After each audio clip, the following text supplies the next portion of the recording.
Hai hai hai, selamat datang di channel Lihat Sedikit. Kali ini kita akan membahas masalah suami istri. Suami istri. Kali ini kita akan membahas kemunculan cacing di Solo dan penjelasan ilmiahnya.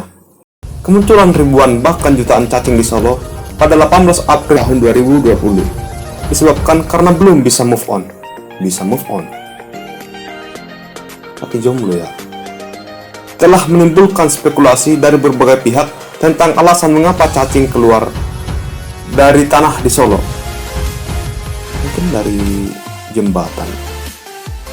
Dan mengapa tidak di California dan Las Vegas? Pedagang cacing minum obat cacing untuk membuktikan dia cacingan. Maksud saya, pedagang yang melihat cacing bermunculan mengatakan jumlah cacing sangat banyak dan menyebar di mana-mana. Sudah seperti menebar benih. Jangan salah kamar. Seorang pedagang Moskow, Marsono, mengatakan bahwa cacing tersebut diketahui mulai muncul sekitar pukul 5.30 WIB. Selain itu, cacing juga muncul di jalur pejalan kaki, tidak pakai helm lagi, dan sedang ngebut. Dari pagi hari hingga siang hari, matahari bersinar terang. Ngawur. Cacing tak henti-henti keluar dari tanah. Jumlahnya pun tidak sedikit. Bahkan lebih banyak dari bini gua. Wah, bini. Ini nih. Satu aja udah cukup. Selain di kota Solo, cacing juga bermunculan di Klaten. Fenomena serupa juga muncul di pasar Gede di pasar pada Sabtu sekitar pukul 5.30 WIB, sudah disebutkan tadi. Tak hanya di kota Solo dan Klaten, fenomena ribuan cacing keluar dari tanah juga terjadi di sejumlah tempat seperti Solo Raya, Jatinam, Sukoharjo. Cacing-cacing itu keluar bersamaan pada Sabtu. Ya, Sabtu, betul. Pada tanggal 18 bulan 4 tahun 2020, pagi hari, ya betul. Iswanto, salah seorang warga Dukuh Socowetan, Kelurahan Socokangsi, Kecamatan Jatinam, Klaten, mengatakan bahwa warga di daerahnya sempat heboh melihat kehebohan cacing-cacing yang banyak bermunculan dari dalam tanah. Adapun Prabang, warga lain, mengetahui kejadian itu setelah diberitahukan oleh ayahnya. Awalnya pukul 6 WIB, bapak saya melihat ribuan cacing keluar dari tanah. Lalu bapak saya makan dan memanggil saya.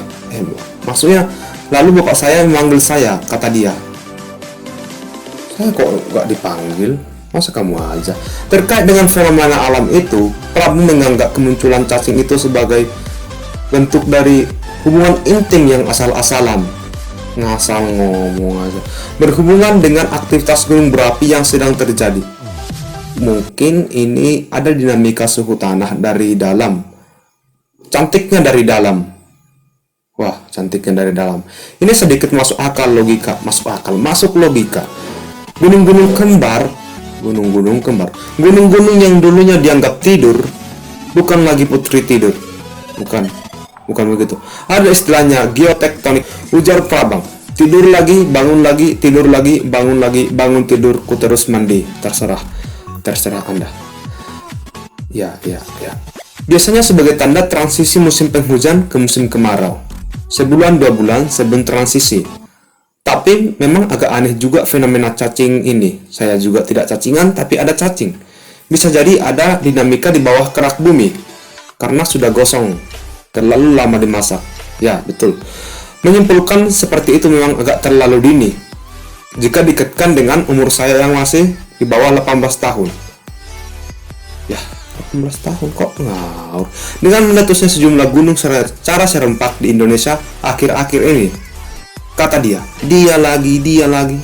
Aku yang ngantarin kamu terus toh. Penyemprotan disinfektan itu enggak seperti air yang disiram ke tanah loh. Kemudian cacingnya muncul atau lokalis, ya hanya satu tempat. Daerah saya juga, tapi ini kejadiannya di banyak tempat, masif. Tahun-tahun sebelumnya enggak seperti ini, artinya ada anomali. Jelas Prabang lagi. Aku ini sopo tole, masa gak dianggap? Oleh. Cacing tanah merupakan hewan nokturnal dan fototaksin negatif. Nokturnal artinya aktivitas hidup lebih banyak pada malam hari, sedangkan pada siang hari istirahat. Bukan maksudnya dia pemalas. Fototaksis negatif adalah cacing tanah selalu menghindari kalau ada cahaya, bersembunyi dalam tanah. Bernafas tidak dengan paru-paru, tetapi dengan permukaan tubuhnya, sambil digesek-gesek. Oleh karena itu, permukaan tubuhnya selalu dijaga kelembapannya, agar pertukaran oksigen dan karbon dioksida berjalan lancar, dengan cara menggunakan sunscreen secara teratur. Ya, pakai sunscreen juga ya. Istilah cacing kepanasan selalu salah satu kata-kata yang tepat digunakan kali ini. Kamu aja kali, di mana cacing memang sangat rentan terhadap panas. Tetapi, walaupun demikian, kita tidak boleh mengklaim langsung bahwa kemunculan cacing di Solo adalah faktor panas, karena belum ada penelitian yang mengarah ke sana. Kamu nanti yang jadi penelitinya. Ya, kamu. Cacing tanah termasuk hewan tingkat rendah. Siapa tingkat rendah? Siapa toh? Setara kita, setara. Ya, betul, setara lalala. Karena tidak mempunyai tulang belakang. Atau introvert, bukan introvert, invertebrata. Cacing tanah termasuk kelas oligoceta. Bohong mulu sekolahmu. Dia nggak sekolah. Famili Megaschilcidae dan Lumbricidae. Ngomong apa toleh? Cacing ini hidup di dalam liang tanah yang lembab dan gua-gua bekas Perang Dunia Kedua. Wow. Subur dan suhunya tidak terlalu dingin. Untuk pertumbuhannya yang baik, minumlah vitamin C dan vitamin B. Wah, vitamin. Cacing memerlukan tanah yang sedikit asam sampai netral, antara tingkat pH-nya 6 sampai 7,2. Kulit cacing tanah lupa dengan bijinya. Polong jangan lupa dengan kulitnya. Kok polong? Kita ngomongin cacing loh. Memerlukan kelembapan cukup tinggi agar dapat berfungsi normal dan tidak rusak seperti tidak lemah syawat dan bisa bergerah, yaitu berkisar antara 15% sampai dengan 30%. Suhu yang diperlukan untuk pertumbuhan dan perkembangan antara 15 derajat Celcius sampai dengan 25 derajat Celcius. Untuk lebih rinci, ada beberapa faktor yang sangat mempengaruhi cacing dan kehidupannya. Pertama, adalah kamu. Kamu telah menyanyiakan waktu dan masa mudaku, dan hanya jadi mantan. Pertama, pengaruh pH. Cacing tanah memiliki sistem pencernaan yang kurang sempurna, karena jumlah enzim pencernaan yang sedikit. Dari karena itu, cacing memerlukan kondisi keasaman tanah untuk menjaga aktivitas bakteri di dalam tubuhnya. Jika keadaan makanan di tanah terlalu asam, maka akan berakhir pada kematian cacing. Ngeri juga ya. Jika kondisi makanan di tanah terlalu basah, maka cacing akan mimpi basah. Maka cacing akan berwarna pucat.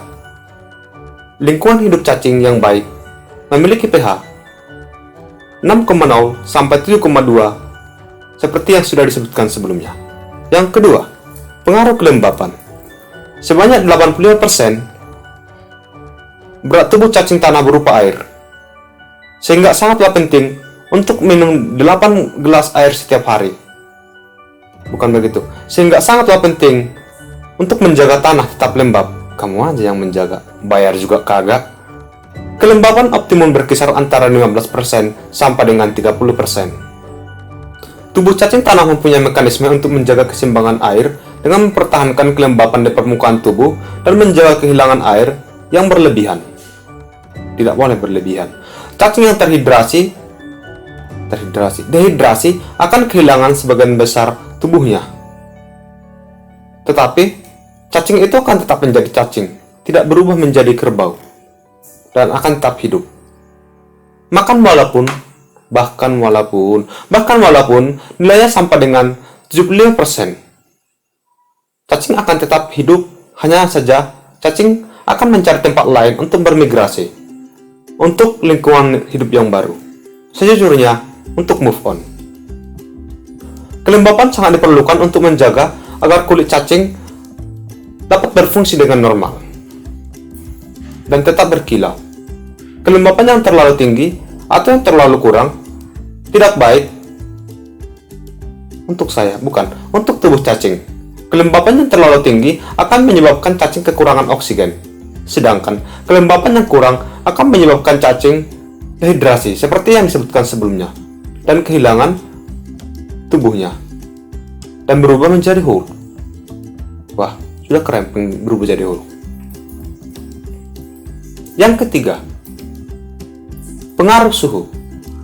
Suhu yang terlalu rendah maupun terlalu tinggi akan mempengaruhi proses-proses fisiologis pada tubuh cacing seperti pemanasan, pernapasan, perut kembung,